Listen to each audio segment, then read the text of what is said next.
Concept काय? Arbitrary argument. Arbitrary means variable length positional argument. तर ह्यामध्ये हा ॲड नावाचा फंक्शन आहे. आर्ग्युमेंट काय पास केले? इथं तर एक पण आर्ग्युमेंट पास नाही केला, 0 आर्ग्युमेंट. इथे 3 आर्ग्युमेंट पास केले आणि इथं 4 आर्ग्युमेंट पास केले. तर 0 आर्ग्युमेंट पास केले तर त्या केसमध्ये तो कॉल करेल.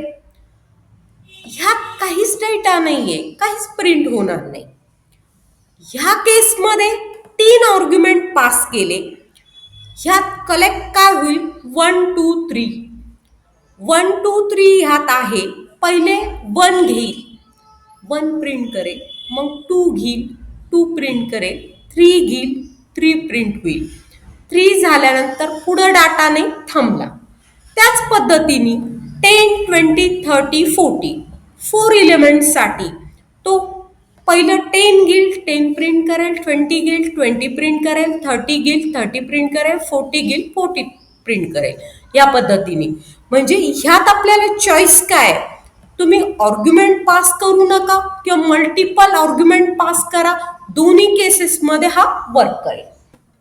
हा कोड रन करूया आपण. रन बटनला क्लिक केला. रन बटनला क्लिक केल्यानंतर आता पहिलं आर्ग्युमेंट काय पास केले? 10 20 30 40. तर त्याचा रिझल्ट त्यांनी दिलाय. त्यानंतर आर्ग्युमेंट पास केले 1 2 3. त्याचा रिझल्ट त्यांनी दिलाय.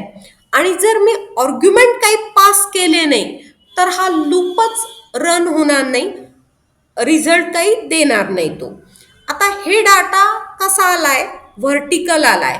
हॉरिझॉन्टल कसा आणायचा? तर ह्या ठिकाणी एक्स कॉमा ह्या ठिकाणी एंड इक्वल टू डबल कोटमध्ये मी स्पेस दिली. आता रन करूया. हा डाटा आलाय, पण मला आहे ना ह्या कॉलचा आउटपुट त्यानंतर न्यू लाईन हवी. तर मी काय करते? ह्याला येते, इथं क्लिक करते.